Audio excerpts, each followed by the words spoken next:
Saudara, kami ajak Anda melihat informasi di Harian Kompas edisi Minggu 24 Agustus 2025.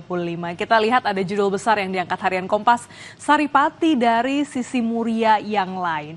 Ini juga dilengkapi dengan foto berita di bagian tengah, mengangkat kisah yang dimulai dari Kabupaten Pati yang terletak di Sabuk Gunung Muria. Sisi utara Jawa Tengah, warga bergerak serempak mengguncang kesewenangan pejabat daerah. Masyarakat bersolidaritas. Solidaritas ini pula yang menyeruak di Festival Muria Raya kelima di lereng utara Gunung Muria. Percik perlawanan terjaga dalam rupa seni dan budaya. Ini juga dilengkapi dengan foto berita. Kita lihat ini merupakan salah satu penampilan dari komunitas Mantra Gula Kelapa dari Surakarta dengan tari teaternya mementaskan lakon yang berjudul Membelah Kabut dalam Festival Muria Raya kelima di Dusun Duplak, Desa Tempur, Kecamatan Keting, Kabupaten Jepara, Jawa Tengah pada hari Minggu 17 Agustus lalu. Festival ini menjadi cermin betapa hidup bisa dijalani dengan begitu bersahaja, saling peduli, tanpa arogansi.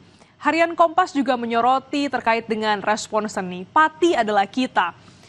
Bagaimana juga melihat apa yang terjadi, ya, demonstrasi besar-besaran terhadap Bupati Pati di Jawa Tengah, Sudewo, pada Rabu 13 Agustus ini menjadi peristiwa yang sangat memetik banyak perhatian, kesadaran kolektif juga para kreator konten. Persoalan yang bermula dari kenaikan pajak bumi bangunan, pedesaan, dan perkantoran yang mencapai 250%. Warga Pati dari berbagai kalangan menuntut Sudewo untuk mundur. Selengkapnya juga kita bisa lihat di bagian tengah terkait dengan wilayah Timur Tengah. Untuk pertama kalinya, saudara, PBB menyatakan bencana kelaparan di Gaza. Perserikatan Bangsa-Bangsa melalui IPC secara resmi menyatakan terjadi bencana kelaparan di kota Gaza. Laporan kantor berita Associated Press atau AP menyebutkan bencana kelaparan ini dinyatakan untuk pertama kalinya di kawasan Timur Tengah. Sedikitnya 500.000 orang mengalami kelaparan akut.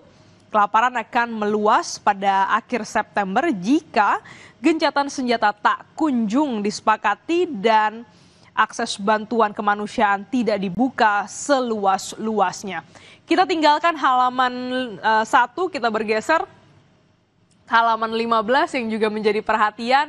Ada good news di halaman 15, Janice Chen lolos ke babak utama Amerika Serikat terbuka. Setelah 21 tahun, saudara, Indonesia memiliki lagi petenis nomor tunggal yang akan tampil dalam babak utama Grand Slam. Janice Chen akan bersaing di tunggal putri AS terbuka. Sebelumnya ada nama Angelique Wijaya yang kalah pada babak pertama Amerika Terbuka 2004. Indonesia tak punya lagi nih petenis yang bisa menembus babak utama Grand Slam hingga Janice Chen melakukan kembali. 21 tahun Indonesia harus menunggu. Perjalanan Janice mengikuti turnamen juga konsisten, ya, sejak pertengahan 2024 membuat dia mengantarkan pada level tertinggi persaingan tenis profesional di Grand Slam. Informasi ini dan sorotan lainnya, saudara, dapat Anda baca di Harian Kompas yang terbit pada hari ini di hari Minggu 24 Agustus 2025 atau mengakses di kompas.id.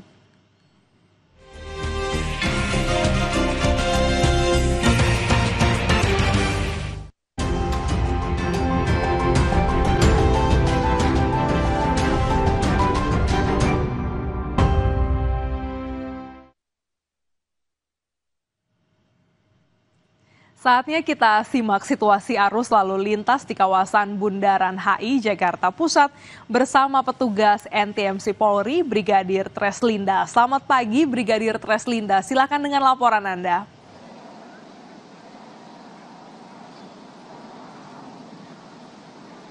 Ya baik, terima kasih rekan saya Glenis dan juga saudara. Pada pagi hari ini memang sudah diberlakukan penutupan arus lalu lintas mengarah ke Bundaran HI bertepatan dengan pelaksanaan hari bebas kendaraan di kawasan Bundaran HI. Kemudian memang pada saat ini sedang dilaksanakan juga Kemenluran. Tidak sedikit juga seperti yang Anda saksikan masyarakat yang memang melaksanakan olahraga pagi, baik itu berjalan, bersuap foto maupun pesepeda. Tentunya hal ini akan berlangsung hingga pukul 10. Kami juga menginformasikan bahwa Korlantas Polri juga ikut mengambil bagian dalam acara Car Free Day di kawasan Bundaran HI ini dengan acara retrospeksi atau mengenang korban kecelakaan lalu lintas dengan program Polantas Menyapa. Juga ada pemberian bantuan kepada korban laka berupa kaki palsu, kursi roda, tongkat kepada penerima manfaat yang juga bekerja sama dengan PT Jasara Harja. Dan akan dihadiri langsung oleh Bapak Kakor Lantas Polri, Irjen Pol Agus Suryo Nugroho beserta PLT Dirut Jasara Harja, Ibu Dewi Aryani Susana. Hal ini bertujuan untuk memberi senyum, maksud kami untuk menyapa masyarakat sebagai marka utama dan sapaan yang tulus. Kami ingin menumbuhkan kesadaran kolektif akan pentingnya tertib berlalu lintas serta kesadaran yang lahir dari dialog dan empati. Tentunya hal ini akan berlangsung hingga pukul 10. Kami harapkan bagi masyarakat yang dapat mengikuti jalannya acara di kawasan Bundaran HI ini dapat berjalan dengan aman dan lancar, tentunya dapat mengikuti arahan dan petunjuk petugas kami yang berada di lapangan. Kemudian Anda juga dapat mencari jalur alternatif lain, namun apabila Anda ingin beraktivitas ke Bundaran HI pada pagi hari ini dapat menggunakan transportasi umum bus Transjakarta. Bus Transjakarta dapat masuk melintasi kawasan ini. Kami juga menginformasikan data SMS Korlantas Polri dalam kurun waktu 1 kali 24 jam terjadi 227 kasus laka lantas dengan rincian 27 orang meninggal dunia, 37 orang luka berat serta 279 orang luka ringan. Dari data tersebut 78% didominasi oleh kendaraan roda 2. Dan Glenis sebagai catatan Korlantas Polri, kendaraan roda 2 menyumbang angka kecelakaan tertinggi di seluruh Indonesia. Untuk itu kami harapkan bagi pengguna kendaraan roda 2 untuk selalu tertib dalam berlalu lintas serta utamakan keselamatan dalam berlalu lintas demi menekan angka kecelakaan lalu lintas yang melibatkan kendaraan roda 2. Bagi Anda yang akan mengupdate informasi-informasi seputar arus lalu lintas terkini, kami siap melayani di 15669 ataupun melalui SMS center kami di 9119. Demikian Brigadir Reslina melaporkan. Glenis, kembali ke Anda di studio. Silakan.